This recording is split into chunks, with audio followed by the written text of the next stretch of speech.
শরীফওয়ালা যখন অনুষ্ঠান হয় সে জায়গাতে হাজির হয়ে যায়। পাড়া শরীফে যখন অনুষ্ঠান হয় লাখো লোক ওই জায়গাতে হাজির হয়। বেরেলি শরীফে যখন অনুষ্ঠান হয় লাখ লোক ওই জায়গায় হাজির হয়ে যায়। কেমন ভাবে হয়, কেমন ভাবে সম্ভব? মানুষ তো পাপকে ভুলে যায়, দাদা চালিশা করতে ভুলে যায়। পাপের একবার বছর করলে পরে দ্বিতীয় বছর করে না, তৃতীয় বছর হারিয়ে চালিয়ে নেয়। কিন্তু আজ উরুস দম সহ চলতে আছে। কেমন ভাবে এটা হতে পারে? কোরআনকে উঠিয়ে দেখো, কোরআন বলতে আছে ফাকুরুনি আকুরকুম ওয়াশকুরুনি ওয়ালা তাকফুরুন। এই কোরআন বলতে আছে তোমরা আমার জিকির করো, আমি আল্লাহ তোমাদের জিকির করব। এবার আমি জিকির থেকে বলবো আছে আপনি যদি আল্লাহকে অনুসরণ করেন আল্লাহ আপনাকে স্মরণ করবেন। আপনি আল্লাহ যদি জিকির করেন আল্লাহ আপনাকে মনে করবেন। আর কেমন ভাবে মনে করবেন? আল্লাহ বলেছেন হাদিস শরীফে পাওয়া যায়, আল্লাহ বলেছেন আমি এমন করে আমি যখন কাউকে ভালোবাসি দুনিয়ার মানুষটাকে ভালোবাসতে পাগল হয়ে যায়। আমি যখন আল্লাহ কাউকে ভালোবাসতে ফেলি পৃথিবীর মানুষ তাকে ভালোবাসতে বাধ্য হয়ে যায়। কেউ যখন আল্লাহর জিকির করে আল্লাহ বলেছেন আমার জিকির করার জন্য এমন হয়ে যায়। আল্লাহ বলেছেন না আদালি ওয়ালিয়ান ফাকাদ আশাআল্লাহু বিল হার। আমি আল্লাহ আমার অনুসরণ কেউ যখন করে আমি আল্লাহ আমার জিকির যখন কেউ করে আমি আল্লাহ আমার বندگی যখন কেউ করে আমি আল্লাহ আমার ইবাদত যখন কেউ করে আমি আল্লাহ তার ইবাদতে যখন রাজি খুশি হয়ে যায় তখন ইয়াল করে দিই। আমার পৃথিবীর মাঝে আমার যারা বন্ধু আছে, পৃথিবীর মাঝে আমার যারা দোস্ত আছে তাদের সঙ্গে যদি দুশ্মনী করো আমি আল্লাহ তাদের সঙ্গে যুদ্ধের এলান করতে আছি। এটা আল্লাহর ওয়ালিদের ভালোবাসার কারণে।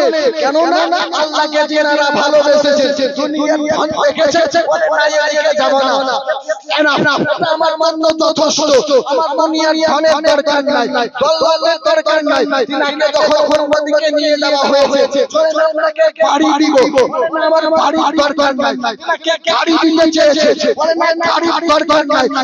সুযোগ টাইমে আল্লাহকে রাজি করেছে, আল্লাহকে রাজি করেছে, আল্লাহর ইবাদত করেছেন। কেমন ভাবে রাজি খাউফে ইলাহি কেমন ভাবে নিয়ে এসেছে। তো হাতে ইমামে আযম আবু হানিফা রাদিয়াল্লাহু তাআলা আনহু, ইমামে আযম আবু হানিফা এক জায়গায় দাঁড়িয়ে আছে বাড়ির পাশে রোদে দাঁড়িয়ে আছে। জিজ্ঞাসা করা হলো হুজুর আপনি এই ধূপে এই রোদে তাপিশের মধ্যে দাঁড়িয়ে কি করতে আছে? আচ্ছা এই বাড়ির ওয়ালার কাছে আমি কিছু টাকা পাই, এই টাকা নেওয়ার জন্য এসেছি। ওনাকে জিজ্ঞাসা করা হলো হুজুর আপনি রোদে কেন দাঁড়িয়ে আছেন? জান্নাতের ছাওয়াতে দাঁড়ান, ওই বাড়ির দেওয়ালের পাশে দাঁড়ান। হযরত ইমামে আযম আবু হানিফা বলতে আছে না আমি ওই দেওয়ালে দাঁড়াবো না। তো কেন? যদি দেওয়ালের ছাওয়ায় দাঁড়ার কারণে আল্লাহ এটা সুদে পরিণত করে দেয়, আল্লাহকে কি জবাব দিব? এরা এমন ভাবে ভয় করেছে তার জন্য তো ইমামে আযম আবু হানিফাকে সারা বিশ্বের মধ্যে 90% লোক তার অনুসরণ করে না। এ আল্লাহর ওয়ালি না, এরকম ভাবে খাউফে ইলাহি এসেছে বলে তো একজন আল্লাহর ওয়ালি খাওয়া দাওয়ার পর গোশত খেয়েছে। গোশত খাওয়া দাওয়ার পর দাঁতের মধ্যে একটা গোশত লেগে গিয়েছে, তার জন্য কি করবে? দাঁত থেকে গোশত বের করতে হবে। একটা কাঠ নিয়েছে, পাশে একটা কাঠ ছিল, কাঠ থেকে সামান্য কাঠ নিয়েছে। কতটা নেবে? সামান্য কাঠ নেওয়ার পর দাঁত খিলাল করতে আছে, খিলাল করার পর ঠান্ডা করতে শুরু করেছে। বলতেছেন এই কাটলার বাড়ি কোথায়? তো এখানেই নয়, এখান থেকে 100 কিলোমিটার দূরে চলতে শুরু করলেন। যাওয়ার পর এলাকার ঘটনা অনেক দূরে যাওয়ার পর তিনাকে বলেছেন ভাই সামান্য কাঠ নিয়েছিলাম খিলাল করার জন্য, দয়া করে মাফ করে দাও। তিনি বলতেছেন এটা কেমন ভাবে সম্ভব? আমার মালকে মাল উঠাও করে দেয়, কেউ কিচ্ছু বলে না। আমি সামান্য খিলাল করার জন্য, থেকে পরিষ্কার করার জন্য কাঠ নিয়েছো, তার জন্য তুমি আল্লাহকে ভয় করে এত দূরে এসেছো। তো আল্লাহর ওলি পরিচয়, এটা তো দুনিয়ার বিশ্ব মুসলমান মুসলমান, আমি আপনাদেরকে বলতে চাই পাশা এলাকার একজন আল্লাহর ওলির ঘটনা। চিনি ক্রয় করতে গেছেন, চিনি হোক বা গুড় হোক ক্রয় করতে গেছেন চিনতে, মিষ্টি দ্রব্য জিনিস কিনে নিয়ে আসছেন, নিয়ে চলে এলেন বাড়ি। প্রায় 10 থেকে 15 কিলোমিটারের চাইতে বেশি দূর।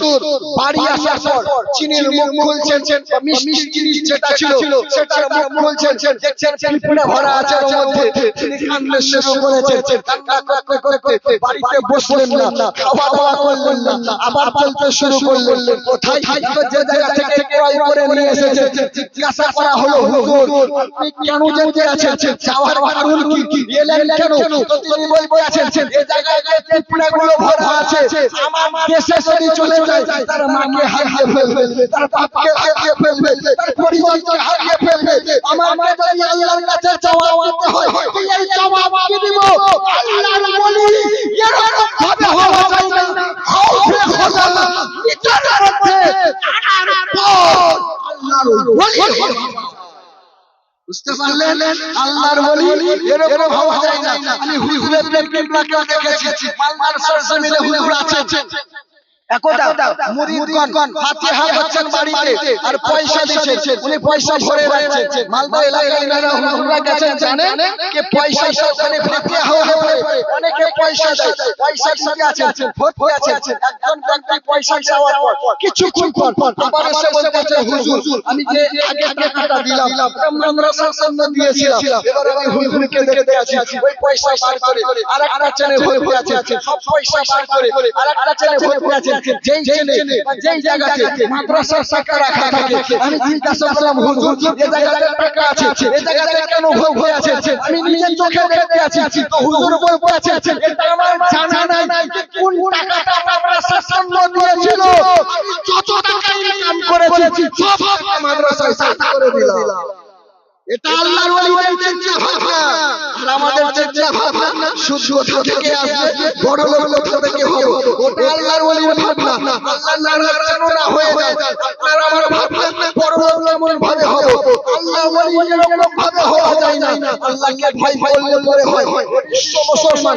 তার জন্য তো আজ দুনিয়ার মানুষ ধুমধামের সহিত এলাকা জাগ্রত করে সবাই এসে উরুস পালন করে, কারণ এটা মানুষকে জানিয়ে দেয় এটা ওই ব্যক্তি যিনার চলা ছিল আল্লাহর জন্য, যিনার বলা ছিল আল্লাহর জন্য, যিনার খাওয়া ছিল আল্লাহর জন্য, যিনার জিন্দেগি ছিল আল্লাহর জন্য।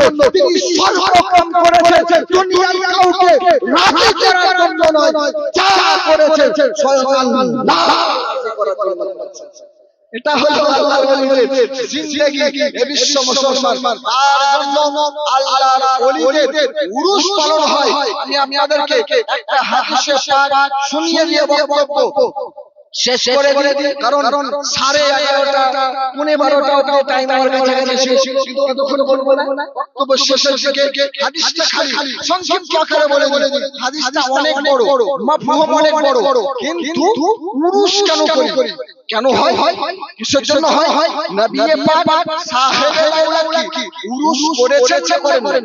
মানে বছরের একটা দিনকে নির্ধারিত করে, বছরের একটা দিনকে স্মরণ করে তিনার ইসালে সওয়াবের উদ্দেশ্যে জালসা করা, এর নাম হলো উরুস। বুঝতে পারলেন? এর নাম হলো উরুস। মানে আমি আগে বুঝালাম, উরুস মানে কোরআন হাদিসের আলোচনা। উরুস মানে কোরআন হাদিসের আলোচনা। উঠিয়ে দেখো বুখারী শরীফ কিতাবুল জানাইজ বাবু as-সালাতু আলা শাহীদ, এই জায়গার মধ্যে হযরত উকবা বিন আমির রাদিয়াল্লাহু তাআলা আনহু থেকে বর্ণিত, তিনি বলছেন খারাজান নবী সাল্লাল্লাহু আলাইহি ওয়াসাল্লাম, নবী পাক সাহেবুল্লাহ একদিন বের হলে, পার হওয়ার পর সাল্লাল্লাহু আলাল মাইয়িত, তিনি কি করলেন?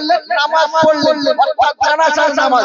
এই হাদিসে বলা হয় না জানাজার নামাজ নয়, উহুদে যারা শহীদ হয়েছিলেন তিনাদের জন্য দোয়া করলেন। কারণ যে বছর এই হাদিসটা নবী মুস্তাফা লিপিবদ্ধ করে আছেন, যে বছর হাদিসটা বলতে আছেন, সেই সময় যদি দেখা হয় উহুদ প্রান্তরে যিনারা শহীদ হয়েছে প্রায় 7 বছর পার হয়ে গেছে।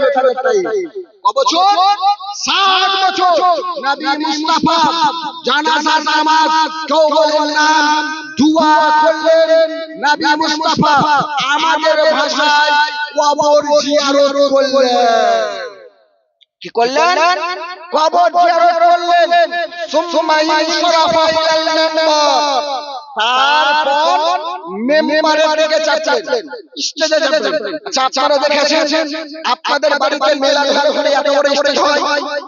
করেছে একটা চৌকি বিছাইলে, কেন লোক যেমন হয় তেমন বড় হয়, লোক বেশি হলে এত উঁচু হতো। বাড়িতে ফাতিহা হলে চৌকিটাও থাকে না, সমান ভাবে বসে ফাতিহা হয়।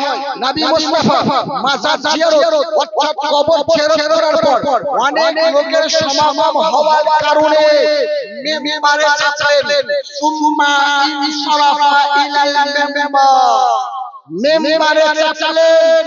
মেম্বারে চাপার পর বললেন, ইন্নী ফারাতুন লাকুম ওয়া আনা শাহীদুন আলাইকুম। আল্লাহর নবী বললেন, আমি মুকদ্দম হচ্ছি তোমাদের থেকে। অর্থাৎ নবী মুস্তাফা এই জায়গাতে ইলমে গায়বের সংবাদ দিতে আছে যে আমার সাহাবায়ে কেরামগণ, আমি উহুদের প্রান্তরে যিনারা শহীদ হয়েছিলেন, যিনাদের কবর জিয়ারত করতে এসেছি, এরপরে আমি আর থাকবো না, আমি এবার ইন্তেকাল করব, মুকদ্দম হব, তোমাদের থেকে আগে যাব। হাউজে কাউসার দেখতে হবে, মালিকে হাউজে কাউসার হলাম আমি। জান্নাত দেখতে হবে, জান্নাতের মালিক হলাম আমি। আমাকে দেখতে হবে জান্নাতে কারা যাবে, কেমন ভাবে যাবে, ফুলসিরাত পার হবে কেমন ভাবে, এটাও দেখতে হবে। নবী মুস্তাফা বলেছেন, ইন্নী ফারাতুন লাকুম ওয়া আনা শাহীদুন আলাইকুম। কিন্তু তোমরা এটা মনে করিও না আমি ইন্তেকাল করলে পরে তোমাদের থেকে গায়েব থাকবো, এটা মনে করিও না। ওয়া আনা শাহীদুন আলাইকুম, আমি তোমাদের জন্য আল্লাহ পাক খালিকে কায়নাত আমাকে সাক্ষ্য করে পাঠিয়েছে। আমি ইন্তেকাল করলে হাদিস বলতে আছে, হায়াতি খায়রুল লাকুম ওয়া মামাতি খায়রুল লাকুম। এই জগতের মানুষ ইন্তেকাল করলে পরে তারাতে কোনো উপকার হয় না, তারাতে কোনো ভালো কাজ হয় না। কিন্তু আল্লাহর নবী বলেছেন, যেমন চিন্তা অবশ্যই আমি তোমাদের জন্য উপকারিত ছিলাম, ইন্তেকালের পরে আমি তোমাদের জন্য উপকারিত থাকবো। আমার ইন্তেকাল এটাও তোমাদের জন্য রহমত, আমার জিন্দা থাকা এটাও আমার তোমাদের জন্য রহমত। হায়াতি খায়রুল লাকুম ওয়া মামাতি খায়রুল লাকুম, জিন্দা থাকা এটাও তোমাদের জন্য উত্তম, আমার ইন্তেকাল হওয়া এটাও তোমাদের জন্য উত্তম। কারণ হলো যারা নবী হন তারা মরেন না, আল্লাহ তাদেরকে জিন্দা করে রেখে দেন। সুবহানাল্লাহ, সুবহানাল্লাহ, জাযাকাল্লাহ। আল্লাহর ওলি হন, আল্লাহর নবী হন, ইন্তেকাল করেন না, বরং তারা জিন্দা। আল্লাহর নবী বলেছেন, ওয়া আনা শাহীদুন আলাইকুম, আমি ইন্তেকাল করলে পরে আল্লাহ আমাকে সাক্ষ্য করে পাঠিয়েছে। তোমরা কি করবে এটার সাক্ষী আমি দিব, তোমরা যে করবে আমি হব। আল্লাহর নবী বলেছেন, ফাইনি বিল্লাহি উতিতু মাফাতিহা হাসাইল আরদি। আল্লাহর নবী বলেছেন, এই জগতের মানুষ শুনো, দুনিয়ার মানুষ শুনো, দুনিয়ার মানুষকে জানাতে আছে। আল্লাহর নবী বলেছেন, ফাইনি বিল্লাহি লাআকুরু ইলাল হাউদি আন just now I am seeing my house. এই সময় এই সময় আমি জমিনে দাঁড়িয়ে আসমানকে ভেদ করে জান্নাতকে দেখতে আছি, আসমানকে ভেদ করে হাউজে কাউসারকে দেখতে আছি। তার মানে নবী বুঝিয়ে দিয়েছে, এই জগতের মানুষ শুনো, আমি জিন্দা থাকা অবস্থায় দুনিয়াতে থেকে আল্লাহ এই পাওয়ার দিয়েছে যে আসমানকে ভেদ করে হাউজে কাউসারের খবর বলতে পারি। আল্লাহ আমাকে পাওয়ার দিয়েছে সারা জমিনকে ভেদ করে তারও খবর বলতে পারি। এই দুনিয়ার মানুষ শুনো, তোমরা এটা মনে করিও না আমার ইন্তেকালের পর আমার উপরে দরুদ পড়া আরম্ভ করে দেবে, কারণ আমি নবী, তোমরা দরুদ পড়বা, আমি তোমাদের দরুদ শুনবো।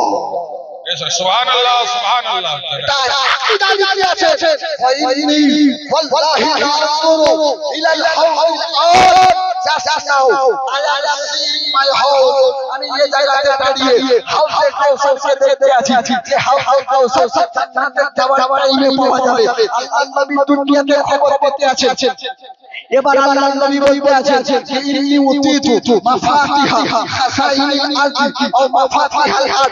এ নবী পাক সাহেব আল্লাহ বলতে আছেন আল্লাহ পাক মালিকে কায়নাত আমাকে জমিনের খাজানার চাবি দেওয়া দিয়েছে, আমাকে জমিনের চাবি দিয়েছে। এবার আপনাকে আমি বলি কাউর বাড়ি মালের যদি চাবি কাউকে দেওয়া হয় মালিক কে হবে? সেই তো হবে না, মালিকানা তার কাছে। যদি কাউকে বাড়ির দুয়ারের উপর কাউকে বাড়ির চাবি দেওয়া হয় তাহলে ঘর খোলা দায়িত্ব বা ঘর খোলা তার কাছে থাকবে। মালের যদি চাবি দেওয়া হয় মাল দেওয়ার তার কাছে থাকবে।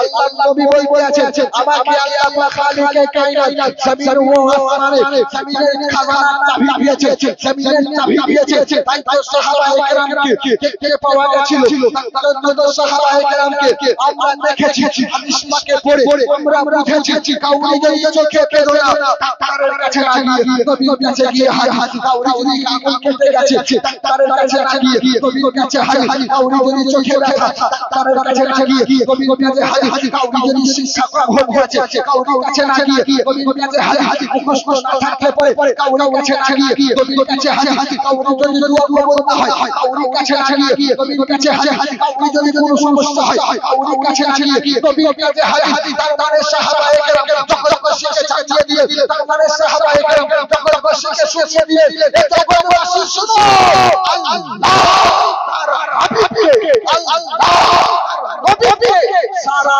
জাহানের মালিকানা দান করেছে। যাই হোক আল্লাহ পাক হাদিসের আরো অনেক অংশ আছে, ইনশাআল্লাহ পরে যদি কোনোদিন সময় পাই আল্লাহ পাকের দয়ায় ইনশাআল্লাহ শোনাবো। এখান থেকে বক্তব্য সমাপ্ত করি। আখিরু দাওয়ানা আনিল হামদুলিল্লাহ রাব্বিল আলামিন। আসসালামু আলাইকুম ওয়া রাহমাতুল্লাহি ওয়া বারাকাতুহু। একটা প্রশ্ন উত্তরটা দিয়ে কাউয়ালি করা কোরআন ও হাদিসে আছে জানাবে হারাম না হালাল? কাউয়ালি করা, আচ্ছা কাউয়ালি মানে কি বুঝেন? কাউয়ালি মানে কি বুঝেন? আমাদের এই এলাকায় বেশিরভাগ কাউয়ালি মানে মনোরঞ্জন, যেই বাজনা নিয়ে মেয়ে ছেলে এবং ছেলে উভয় পাল্লা পাল্লি গানের মতো নাকি শরীয়তে এটা জায়েজ নয়, না জায়েজ ও হারাম। বুঝতে পারলেন? করা যাবে না, শরীয়তে এটা জায়েজ নয়। আমি আপনাদেরকে শুনিয়ে দিলাম, সময় সংকীর্ণতায় শোনালাম না। কে একজন হোক দুজন হোক বিরোধিতা যদি কেউ খারাপ করে তার করা একান্তই দরকার। ও অবস্থায় যদি সে মারা যায় শহীদের দরজা পাবে। আল্লাহ পাক খালিকে কায়নাত আমাদের সকলকে দিনদার পরহেজগার মুত্তাকি বানান। আমিও বলতে চেষ্টা করি আপনারা পড়ুন আস্তাগফিরুল্লাহ রাব্বি মিন কুল্লি যামবি ওয়া আতুবু ইলাইহি। আসসালামু আলাইকুম ওয়া রাহমাতুল্লাহ।